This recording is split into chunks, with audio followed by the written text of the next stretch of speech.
င်္ဂလာပါခင်ဗျာ Automotive online training မှာကြိုဆိုလိုက်ပါတယ်မိတ်ဆွေတို့ကိုဒီဗီဒီယိုဖိုင်မှာရှင်းပြပေးချင်တာကတော့ Probox ရဲ့ 1NZ engine မှာအသုံးပြုထားတဲ့ gear box ရဲ့ wiring နဲ့ပတ်သက်ပြီးတော့ wiring connection တွေကဘယ်လိုပုံစံမျိုးနဲ့ချိတ်ဆက်သွယ်တန်းထားလဲ wire ကြိုးအရောင်တွေကဘယ်လိုအရောင်တွေလဲအဲ့ဒါကိုရှင်းပြပေးချင်တာဖြစ်ပါတယ်ဒါကတော့သူ့ရဲ့ engine ရဲ့ control ရဲ့wiring ပုံစံဖြစ်ပါတယ်ဒါဆိုရင် gear box ရဲ့ wiring ကိုကြည့်ကြည့်အောင်ဒါကတော့ gear box ရဲ့ wiring ဖြစ်ပါတယ်ဒါကတော့ engine control ECU ဖြစ်ပြီးတော့ဒီကားမှာဆိုရင်တော့ gear box ကို control လုပ်ပေးထားတဲ့ gear box control ECU ကတော့မပါပါဘူးသူမှာတော့ဒီ transmission မိုင်းကိုထိန်းချုပ်ပေးတဲ့ transmission control ECU ပေါ့နော်အဲ့ဒါကတော့မပါဝင်ဘဲနဲ့ engine control ECU ကနေပြီးတော့ gear box ကိုထိန်းချုပ်ပေးတာဖြစ်ပါတယ်ဒါကတော့ gear box ရဲ့အတွင်းထဲမှာရှိနေတဲ့ bar body solenoid တွေရဲ့ wiring မိုင်းဖြစ်ပါတယ်ဘာဘော်ဒီဆိုလိုလိုက်မှာဆိုရင်တော့ဒီနေရာမှာ wire ပင်အနေနဲ့ဆိုရင်အားလုံးပေါင်း9ပင်ရှိမှာဖြစ်ပါတယ်ဒီမှာဆိုရင်တော့ပင်နံပါတ်တွေရေးထားပါတယ်ဒါ1ပေါ့နော်ပင်နံပါတ်1ဒီမှာ2ရှိမယ်3ရှိမယ်ပြီးရင်4ပေါ့နော်ပြီးရင်ဒီမှာပင်နံပါတ်5ရှိမယ်6ရှိမယ်ဒီမှာတော့9ပင်တော့ပြောင်းနေမယ်ဒီမှာ8ရှိမယ်9ရှိမယ်10ရှိမယ်ပေါ့နော်ဒါကဘာဘော်ဒီဖြစ်ပါတယ်ဘာဘော်ဒီရဲ့ဝါရင်ဖြစ်ပါတယ်ဘာဘော်ဒီမှာဆိုရင်တော့ပင်နံပါတ်ကတော့7ရှိပေမဲ့လည်းပင်နံပါတ်9ကပြောင်းနေမှာဖြစ်ပါတယ်ဒါကတော့သူ့ရဲ့ဒီဇိုင်းအရပေါ့နော်ပင်နံပါတ်9ကတော့မထည့်ထားဘူးအဲ့တော့ဒီမှာသူ့ရဲ့ပင်နံပါတ်တွေအရာဒီမှာရှိနေတဲ့ဘာဘော်ဒီက engine control ECU နဲ့ဒီလိုပုံစံမျိုးချိတ်ဆက်ထားပြီးတော့ဒီရဲ့ဘာဘော်ဒီမှာဆိုရင်တော့ solenoid အနေနဲ့ဆိုရင်တော့အားလုံးပေါင်း solenoid 5ခုရှိမှာဖြစ်ပါတယ်ဒီမှာဆိုရင်တော့ဒါ solenoid တွေပေါ့နော်ဒါလည်း solenoid ပါဒါလေးကလည်း solenoid ဖြစ်ပါတယ်ဒါကတော့ SNU solenoid ပေါ့နော်ဒါကတော့ local solenoid ဖြစ်ပါတယ်ဒါကကြတော့ SNT ပေါ့နော်ဒါကတော့ pressure control solenoid ဖြစ်ပါတယ်အဲ့တော့ဒီမှာဆိုရင်တော့ solenoid ကအားလုံးပေါင်း5ခုရှိပြီးတော့ဒီ solenoid တွေကကြတော့2ငုံနဲ့ solenoid ဖြစ်ပါတယ်ဒီဘက်က solenoid တွေကကြတော့1ငုံနဲ့ solenoid ဖြစ်ပါတယ်ဒီနေရာလေးကကြတော့ဒါကကြတော့ Automotive ရဲ့အပူချိန် sensor ဖြစ်ပါတယ်ဒီ ADF ရဲ့အပူချိန်ကိုအာရုံခံပြီးတော့ ECU ကိုသတင်းချက်လက်ပေးဖို့တဲ့ sensor ပါဒါမှဆိုရင်တော့သူ့ရဲ့ wire ကြိုးအရောင်တွေကိုလည်းဒီမှာတွေ့ရမှာဖြစ်ပါတယ်ဒီမှာဆိုရင်သူ့ရဲ့ဒီကြိုးအရောင်မှာပေါ့နော် ADF ရဲ့အပူချိန် sensor မှာဆိုရင်ဒါကတော့ signal ကြိုးဖြစ်ပါတယ်ဒါကတော့သူ့ရဲ့ ground ပေါ့နော် ground ကြိုးကဘယ်နေရာမှာ ground ချထားလဲဆိုတော့ဒီမှာ ground တွေကတခြားသောဒီ sensor တွေကနေပြီးတော့မှပေါင်းပြီးတော့ဒီမှာ ground ချထားတယ်ပေါ့နော်ဒီမှာဆိုရင်တော့ဒီမှာ D ဆိုတဲ့ connector ကိုဒီမှာကြည့်ရမယ်ဆိုရင်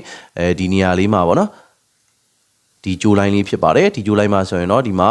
E2 အနေနဲ့ ECU တွေကို ground ချပေးထားတာဖြစ်ပါတယ်ဒါကတော့ဒီပင်လေးပေါ့နော်ဒီပင်ကဒီလိုပုံစံမျိုးဒါ ground ချသလိုဒီရဲ့ sensor တွေဒါဆိုရင် EWD ဆိုရင်ဒါ water temperature sensor ပေါ့နော်အဲ့လိုပုံစံမျိုးနဲ့ဒီ gear box ရဲ့ဒီမှာရှိနေတဲ့အပူချိန် sensor တွေကလည်းပေါင်းပြီးတော့မှ ECU ထဲမှာ E2 ဆိုပြီးတော့ ground ချပေးထားတာဖြစ်ပါတယ်ဒါကတော့ဒါပေါ့နော် Automotive ရဲ့အပူချိန် sensor ဖြစ်တယ်ဒီနေရာဆိုလို့ရှိရင်တော့သူ့ရဲ့ signal ကြိုးဖြစ်တယ်ပေါ့နော် signal ကြိုးကတော့ဒီမှာကြည့်လို့လည်းရတယ်ပေါ့နော်ဒီမှာ Y that G လို့ရေးထားတယ်ပေါ့နော်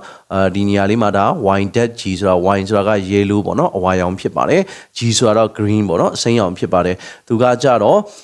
Y that G ဆိုလို့ရှိရင်တော့ဒီအဝါပေါ်မှာအစိမ်းစင်းဆိုတဲ့ကြိုးအရောင်ဖြစ်ပါတယ်နောက်ထပ်ကြိုးကာလာတွေအနေနဲ့ဆိုရင်ဒီ S1 တို့ S2 တို့ FT တို့ပေါ့နော်ဒီ solenoid တွေဆိုလို့ရှိရင်လည်းဒါတကုန်းတဲ့ solenoid တွေပါground ကကြတော့ဒါ body ground ဖြစ်တယ်ပေါ့နော်ဒီဘာဘော်ဒီမှာဆိုရင်တော့သူက body ground အနေနဲ့ချပေးထားတာဖြစ်ပါတယ်အဲ့ဒီမှာဆိုရင်ဒီမှာ S1 တွေ S2 တွေ ST တွေအနေနဲ့ရှိတယ်ပေါ့နော် ECU တွေကိုဒီမှာ connector ကတော့ C ပေါ့နော် connector C ကတော့သူ့ရဲ့ connector ကိုလည်းဒီမှာရှင်းပြပေးထားတယ်ပေါ့နော် connector C ဆိုလို့ရှိရင်သူ့ရဲ့ connector number ပေါ့နော်ဒီမှာ connector C ဆိုရင်B73 ပေါ့နော်ဒီမှာရေးပေးထားပါတယ်အဲ့ဒါတော့ connector list ဒီမှာသွားကြည့်လို့ရမှာဖြစ်ပါတယ်အဲ့တော့ဒီနေရာမှာ connector ကဒီ C မှာပဲပေါ့နော်ပင်နံပါတ်12ရယ်ပင်နံပါတ်12နဲ့14နဲ့15နဲ့က S1 S2 ST တွေရဲ့ပင်အောက်တွေဖြစ်ပါတယ်အဲ့တော့ ECU ရဲ့ connector ကို socket ကိုဖြုတ်ပြီးတော့ဒီဘက်ထိပ်နဲ့ဒီဘက်ကိုလှမ်းပြီးတော့ connection တိုင်းလို့ရတယ်ပေါ့နော်ဒါကတော့ကြိုးလိုင်းဆက်သွယ်မှုကိုတိုင်းတာတဲ့အခါမှာဒီ diagram တွေကိုဖတ်တတ်ဖို့လိုတယ်ပေါ့နော်ပြီးတော့ဒီမှာဆိုရင်တော့ဒါ2ငုံနဲ့ solenoid ဖြစ်ပါတယ် SNU ပေါ့နော် local ဆိုတာလေးလည်းနည်းနည်းရှင်းပြချင်ပါတယ် local ဆိုတာကတော့ဘယ်ချိန်မှာအဓိကလုပ်ပြီးလဲဆိုတော့ဒီ overdrive ပုံစံမျိုးပေါ့နော်ကားကနောက်ဆုံးဂီယာတွေချိန်တဲ့အခါမှာတော့ converter ရဲ့အတွင်းထဲမှာ slip မဖြစ်အောင်ပေါ့နော်သူကထိန်းပြီးတယ်ထိန်းပြီးဖို့အတွက် C line ကို ထိန်းပေးပြီးတော့မှအဲ့ဒီစီလိုင်းကို locket ကလပ်ကနေပြီးတော့ထိန်းချုပ်ပေးတာဖြစ်ပါတယ်အဲ့တော့ top commander ထဲမှာ loss နည်းအောင်ပေါ့နော်ဒီ level မှုကဆုံးရှုံးမှုနည်းအောင် locket ကလပ်ကနေပြီးတော့ locket solenoid ကနေပြီးတော့လုပ်ပေးတယ်ပေါ့နော် locket ကလပ်ကို locket solenoid ကနေလုပ်ပေးတယ်အဲ့ဒီအချိန်မှာလုပ်ပေးဖို့အတွက်ကိုဒီ SNU ဆိုတဲ့ locket solenoid ကိုထည့်ထားတာဖြစ်ပါတယ်သူကကြတော့နှံကုန်းတဲ့ solenoid ဖြစ်ပါတယ် ECU တွေကပင်နံပါတ်ပေါ့နော်ဒီမှာ connector C ရဲ့18နဲ့19ပေါ့နော်ဒါကတော့ connector C အနေနဲ့ပဲသုံးတာတကယ်တော့ C ဆိုတာက connector ကတကယ်အမှန်ပါဆိုရင်တော့သူ့ရဲ့ connector ရှိပါတယ်အဲ့တော့ဒီမှာဆိုရင်ပင်နံပါတ်18နဲ့19က SNU + SNU- နဲ့ပေါ့နော်ပြီးတော့ဒီကောင်က connector D မှာဆိုရင်တော့သူက SNT ပေါ့နော်ဒါကတော့ pressure control solenoid ဖြစ်ပါတယ် pressure control solenoid ကတော့ gear box မှာအရင်အရေးကြီးပါတယ်ဒီ gear box တစ်ခုလုံးရဲ့ C line တွေကိုအဓိကထိန်းနေတာက pressure control solenoid ဖြစ်ပါတယ်အဲ့ဒီ pressure control solenoid ကပြောမယ်ဆိုရင်ပေါ့နော်ဒီ solenoid မကောင်းရင်ဒီ solenoid မှာပြည့်ချက်ရှိနေရင်ဥမာsolenoid ကခုခံအားပေါ့နော်အုံးနေအရန်များနေတာဒါမှမဟုတ်ရင် solenoid က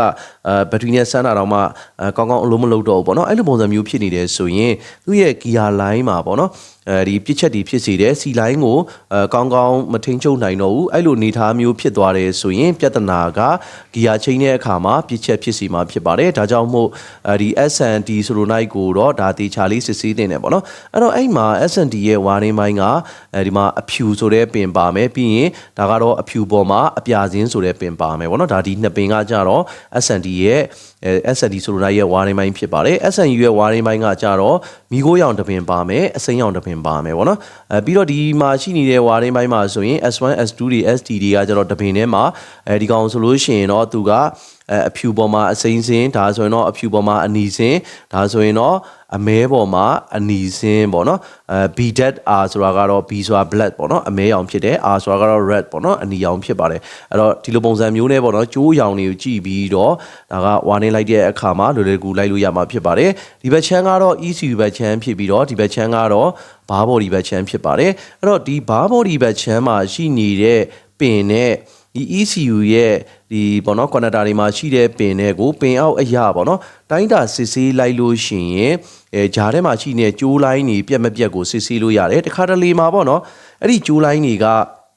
အကြောင်းမျိုးကြောင့်ဥမာပြတ်သွားတာတို့ကျိုးလိုင်းကမထီထီဖြစ်သွားတာတို့ဒါမှမဟုတ်လို့ရှိရင်ဒီကျိုးလိုင်းပြစ်ချက်ပေါ့ဗျာနော် loose ဖြစ်တဲ့ပြစ်ချက်မျိုးတွေဆိုရင်ဂီယာဆောင်းတဲ့ပြစ်ချက်မျိုးတွေကလည်းဖြစ်နိုင်တယ်ဥမာအင်ဂျင်က on နေပြီးတော့ဂီယာဟဲနေတဲ့ပြစ်ချက်မျိုးတွေလည်းဖြစ်နိုင်တယ်အဲ့လိုအနေအထားမျိုးဆိုရင်တော့ဒီသူ့ရဲ့ပင်အောက်တွေအရာပေါ့နော်ဘယ်ကျိုးလိုင်းတွေကို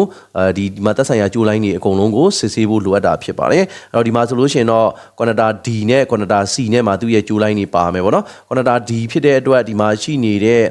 ဒီ ADF ရဲ့အပူချိန်ပေါ့နော်ဒီ wine temperature sensor ပေါ့နော်သူရဲ့ ADF ရဲ့အပူချိန် sensor က connector D ထဲမှာပါဝင်တာဖြစ်ပါတယ် D28 ရဲ့ဒီမှာဆိုရင်ဒီ30ရဲ့28ရဲ့ပေါ့နော်28ကကြတော့